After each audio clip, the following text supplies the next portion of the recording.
ఎందుకంటే ఎస్పెషల్లీ నాకు కొన్ని న్యూస్ పేపర్స్లో కూడా సూసైడ్స్ అవి చూస్తే చాలా బాధ అనిపిస్తుంది. లాస్ట్ రిసార్ట్ అనేది ఏదో ఒకటి ఉండాలి, అంతా అయిపోతే తప్ప one should not end their life.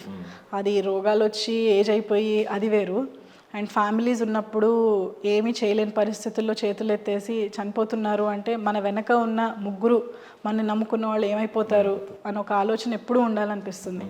So అట్లాంటి పరిస్థితి ఎవరికి రాకూడదు.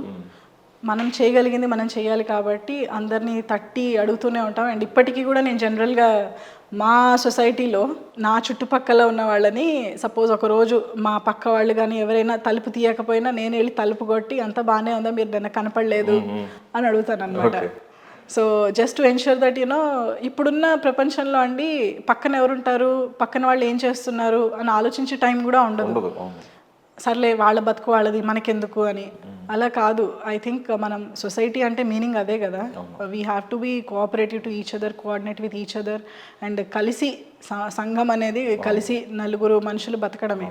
సో అందుకని ఇట్లా ఈ మన రైస్ ఏటీఎం దగ్గరికి వెళ్ళి ఆ చుట్టుపక్కల మనము మన బెనిఫిషరీస్ ఇళ్ళకి వెళ్ళినప్పుడు కూడా మన బెనిఫిషరీ కాకపోయినా పక్క వాళ్ళు వాళ్ళని వెళ్ళి పలకరిస్తూ ఉంటాము. అలాగే మా సొసైటీలో కూడా వెళ్ళి ఇప్పుడు నాకు ఎవరైనా ఒక ఈవినింగ్ నేను వాకింగ్కి వెళ్ళేటప్పుడు రోజు ఉండే కొంతమంది ఉంటారు. అందులో ఒక మనిషి 2 రోజులు కనిపించకపోయినా నేను వాళ్ళ ఇంటికి వెళ్ళి తలుపు కొట్టి అడుగుతాను, మీరు రాలేదేంటి, బాగానే ఉన్నారా అని. సో ఒకళ్ళు వచ్చి అడిగారు అంటే somebody is recognising our presence in this life అనేది ఒక ఇది ఉంటుంది కదా, అది చాలా బాగా అనిపిస్తుంది. వాళ్ళకి మన అవసరం లేదు, మనకి వాళ్ళ అవసరం లేదు. There is no expectation absolutely. But ఏంటంటే ఈ కాలంలో డబ్బులు అందరికీ ఉన్నాయండి, పలకరించే టైం ఎవరికి లేదు. ఇది ఎక్కడో ఒక 3 జనరేషన్ల ముందు జరిగినవి అక్కడ అయిపోయింది అనుకుంటా. అంటే ఒక 2-3 రోజుల నుంచి మనకి మనిషి కనపడకపోతే ఇంటికి వెళ్ళి వాకప్ చేసి బాగున్నారని కనుక్కునే సంస్కృతి లేదు అసలు, ఇప్పుడు కంప్లీట్గా లేదు. అది మీరు మళ్ళీ కంటిన్యూ చేస్తున్నారు. మా హస్బెండ్ అంటారు, అసలు వాళ్ళు ఎవరో నీకు తెలుసా, బాగుండదేమో నువ్వు వెళ్తే అంటే. కాదు, నాకు ఆ మనిషి పేరు తెలియదు కానీ ఎక్కడ ఉంటారో తెలుసు, ఆ మనిషి మొహం తెలుసు. సో పర్లేదు వెళ్తాను, ఏమవుతుంది, తలుపు అయితే తీయకుండా ఉండరు కదా. సో ఒకళ్ళు వచ్చి అడిగారు అన్నది ఇది ఓకే, నన్ను పలకరించే వాళ్ళు ఉన్నారు కదా అని అనిపిస్తుంది కదా ఎవరికైనా. సో అట్లా ఒక అంకుల్ వాళ్ళ ఇంటికి వెళ్ళి నేను పలకరించినప్పుడు నాకు అర్థమైంది ఆ అంకుల్ ఆంటీ ఇద్దరే ఉంటారు, వాళ్ళ పిల్లలు యూఎస్లో ఉంటారు అని.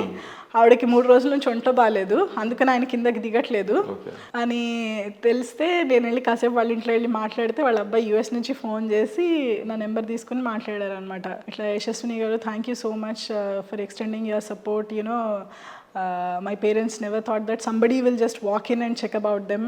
అంటే ఆయన ఆ గ్రూప్ వాకింగ్కి వెళ్తూ ఉంటారు, బట్ ఆ గ్రూప్లో ఉన్న 10 మందిలో ఎవరు ఆయన ఫోన్ కూడా చేయలేదు, నువ్వు రాలేదేంటి అని. But you hardly know him, ఆయన పేరు కూడా మీకు తెలియదట కదా. సో మీరు వెళ్ళి పలకరించారు, that so nice of you అని. సో మనం ఏదో నైస్గా అనిపించాలని కాదు, అది మన ట్రైట్ అంతే. కానీ అవతల రిసీవింగ్ ఎండ్లో ఉన్న వాళ్ళకి అది చాలా. అవును, నేను వాళ్ళు తిడతారా లేకపోతే మంచిగా అనుకుంటారా అని ఆలోచించను. అంటే తిడితే తిట్టారు, ఏం తిడతారు, నువ్వు ఎందుకు వచ్చావు అంటారు, పోన్లే తప్పులేదు. సో ఒక మాట పడదాము, బట్ వెళ్ళి అడుగుదాము ఎందుకు రావట్లేదు, ఎందుకు కనిపించట్లేదు అని అనుకుంటాను. మీ 10 మందిని కలిస్తే అట్లాంటి వాళ్ళని ఎక్కడో ఒకరు ఒక మాట అంటే మిగతా 9 మంది చూపించే ఆ దీని వద్ద అది అసలు నెగ్లిజిబుల్. పర్లేదు, పాజిటివ్ అండ్ నెగిటివ్ అన్నీ ఉంటాయి సొసైటీలో. నాకు పాజిటివే కావాలంటే ఎట్లా బతుకుతామండి, అన్నీ రిసీవ్ చేసుకునే కెపాసిటీలోనే ఉండాలి ప్రతి ఇండివిజువల్. మంచి చెడు 2 ఉంటాయి కాబట్టి ఓకే.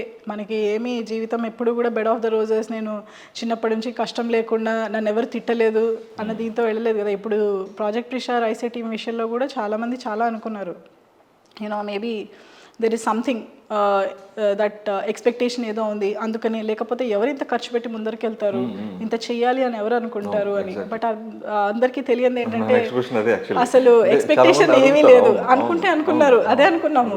ఒకళ్ళు అనుకుంటున్నారు అని ఆపేస్తే అండి అవసరంలో ఉన్న వాళ్ళు ఇబ్బంది పడతారు. సో మన కాన్సన్ట్రేషన్ ఎప్పుడు అవసరంలో ఉన్న వాళ్ళదే. అనుకునేటప్పుడు 10 మంది అనుకుంటారు,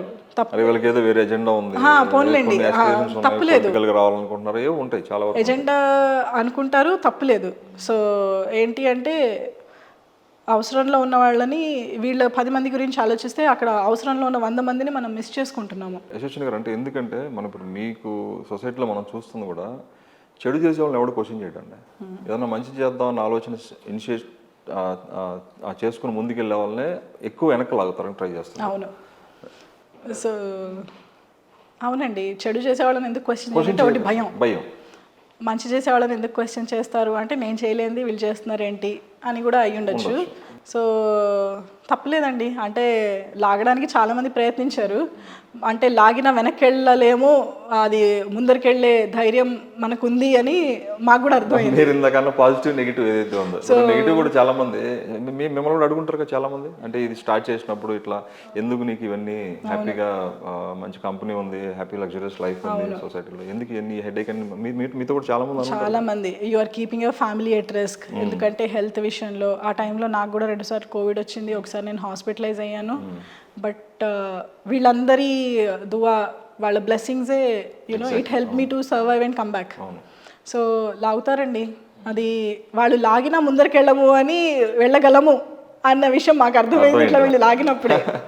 సో పర్లేదు, we are strong enough to move forward, how much ever people try to pull us back అని మాకు ఇంకా కాన్ఫిడెన్స్ ఇచ్చింది అది. వాళ్ళు మేబీ లాగకపోతే ఇక్కడే ఆగిపోతామేమో అనిపించేది, సో లాగారు, ఇంత దూరం వచ్చామైనా. ఉమెన్స్ డే దీనికి సంబంధించి మీతో పాటు సొసైటీకి ఏదైనా చేయాలనుకున్న ఉమెన్కి కానీ ఎవరికైనా మీరు ఇచ్చే ఒక మెసేజ్ ఏంటి, ఒక కాల్ కావచ్చు? చెయ్యాలి అని అందరికి ఉంటుందండి, మనకి మన పరిధిలో బయటికి వచ్చే చేయాలని కాదు, మన చుట్టుపక్కల చూద్దాం ఒకసారి, మన చుట్టుపక్కల ఎవరైనా సఫర్ అవుతున్నారు అంటే లెట్స్ హెల్ప్ దెమ్ ఫస్ట్. బయటికి వచ్చి సమాజంలో నేను ఏదైనా చేస్తేనే చేసినట్టు అని కాదు, నా చుట్టుపక్కల ఉన్న వాళ్ళల్లో నేను suppose I'm able to help even a single family, అదైనా that is more than enough. And రెండోది, ఇంట్లో గొడవలు పడుతూ నేను సమాజ సేవ చేయాలి కాబట్టి గొడవలు పడుతూ మాత్రం వద్దు అని నేను అనుకుంటాను. ఎందుకంటే at the end of the day మనకి సపోర్ట్ కావాలి. When we look back to our family. So వాళ్ళ సపోర్ట్ అనేది మనకు చాలా అవసరం. So we should be able to make them understand, నేను ఇది చేయాలనుకుంటున్నాను, సో చేస్తే తప్పేముంది. So we should make them understand and then only come out and do.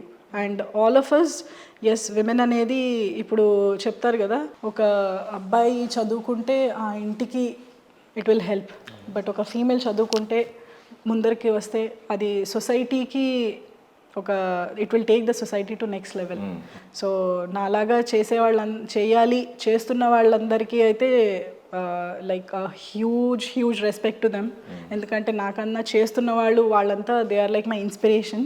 And చెయ్యాలి అనుకున్న వాళ్ళకు కూడా, if suppose they are looking for a right platform, we are there, we are approachable. And చేసే ముందర have a discussion with your family, మీరు ఏం చేయాలి అనుకుంటున్నారు అనేది ఒక క్లారిటీతో రండి. So we're there to support you and let's all come together to build a better society. Fantastic. మీ లైఫ్లో మీకు రోల్ మోడల్ ఎవరండి throughout your life? Throughout my life అంటే ఎవరైనా చూసినప్పుడు అనిపిస్తుంది కదా మనకి, అరే మనం ఇలా ఉంటే బాగుంటుంది లైఫ్లో, ఇది అచీవ్ చేస్తే బాగుంటుంది, యాజ్ ఎ ఉమెన్ కావచ్చు, యాజ్ ఎ హ్యూమన్ కావచ్చు, వీళ్ళని చూసినప్పుడు బతికితే ఎలా బతకాలి, ఎలా బతకాలని అనిపించిన వాళ్ళు మన సొసైటీలో మనం చూస్తున్న వాళ్ళలో. So when it comes to money అండి, నాకు జూపల్లి రామేశ్వరరావు గారి story is very inspiring. My home ఆయన, so from where he started and where he is today అన్నది. అండ్ ఆయన, I don't know about too much of his personal life and all, but as a general audience when I look at him, ఆయన ధర్మం పరంగా చేస్తున్నది కానీ అది నాకు చాలా బాగా అనిపిస్తుంది. But as a role model అంటే అండి, I believe Swami Vivekananda since my young age. అది ఐ ఆల్వేస్ బిలీవ్ దట్ ఆయన చెప్పిన మాట ఎప్పుడూ నాకు ఇట్లా చెవులో మోగుతూ ఉంటుంది. Arise, awake, rise and stop till you achieve your goal అన్నది I always believe in that.